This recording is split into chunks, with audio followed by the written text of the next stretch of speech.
Sawadika and hi everyone, I'm Lily. Today I want to share my 2-month study plan for SPM. I did this study plan right after my trial exam and this thing worked for me. So I hope these videos can give you some ideas on how you can do your own study plan. Without further ado, let's get started. So first, you have to prepare or update your own timetable. This timetable must be more packed than before. If before this you studied for 2 hours a day, now you have to increase to 3 or 4 hours a day. You really need to gear up. But the most important is, make sure you make a timetable that you are able to follow. Next, how to manage and allocate these 60 days that you have for all the subjects that you need to study. As I have mentioned this before, I'll make this short and quick. You have to arrange all these subjects from the subject that require a lot of time, require most of your time, to the subjects that require least time. In other words, arrange this subject from the worst to the best based on your previous result. If you are weak at that subject, then you need more time for the subject to do practices, to do more revision for the subject. For example, this is how I allocate my days. As you can see, I only allocate 3 or 4 days for my BM and moral because based on my previous result, I did well for these subjects. The third thing that you need to do is to write down all the dates and the subject that you need to study on a particular date starting from today until the last day of SPM. The reason I don't like to do my study plan in a calendar because I like to see everything in a line like this and it's easy for me to see everything as a whole. Basically, I just write down the subject that I want to study on the particular date. As you can see, I put subjects like biology and sejarah on weekend so that I can spend longer time for these subjects. And the small dot that I put on some dates, it actually means that is the last day that I can study for the subject.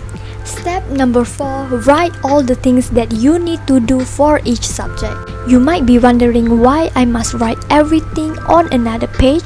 Why don't I just write all these tasks on my study plan that I have just prepared before? The reason is because by doing this, I can see the progress for every subject. And from there, I can know how prepared I am for every particular subject. What I did is, I write all the dates that I have set to study for a subject and write down what I have to do on that day. If I can finish the task on that day, then I will tick on the date. By doing this, I can also know how many days left that I have to study for the subject. Because sometimes we feel like we have a lot of time, we have 60 more days, but after divided all those 60 days that we have to all the subjects that we need to study, we actually have 4 to 5 days left. The next step is to write what to do for every subject. Since just now I kept saying write down what to do for every subject, but the question is what to do? So what I did is I classified all my 11 subjects into 5 groups and each group have similar study techniques. The first group I have is BM, BI, BC. When it comes to language, I don't think we can do a lot. Not to say it's easy, but because in languages we don't have all those syllabus that we need to catch up like other subjects. The way I prepared for this subject is according to the sections in the examination paper. For BM, the first day I'll do notes for cerpen, prosa, saja and do some exercises. And the second day I'll do notes for karangan section. This includes the simpulan bahasa, ayat-ayat menarik, everything that I have mentioned in my BM video. The third day I'll do notes for my novel and do some exercises from trial papers. And the fourth day, which is the last 2 days before SPM, I will read my novel notes as well as revising for my tata bahasa. And the last day, I'll go through everything from my saja notes to novel notes, karangan section note, and also tata bahasa exercises. Everything that I have prepared. Okay, next we have moral.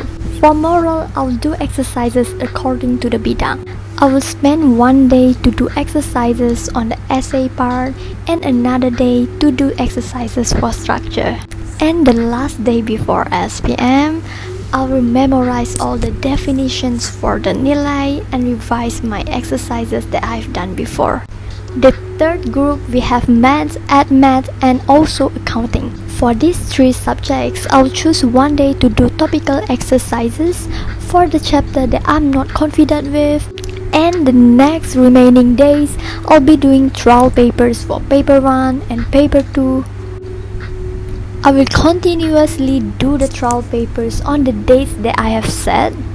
Until the last day before SPM, I will revise on the notes about circle, graph functions, or anything that you need to remember. And the most importantly, look back the mistakes that you have done before in your previous exercises so that you won't repeat it again in your real SPM. For the fourth group, we have chemistry and physics. I allocated around 8 days for my chemistry. Basically, I'll do essay exercises and structure exercises from trial papers.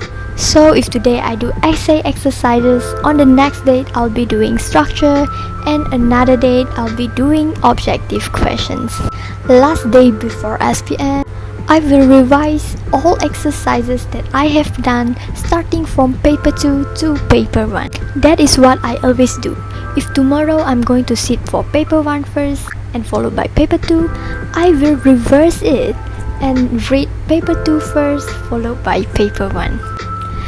And the last group, we have biology and sejarah, what you need to do for these critical subjects. For real, I allocated 16 days for biology and 13 days for sejarah.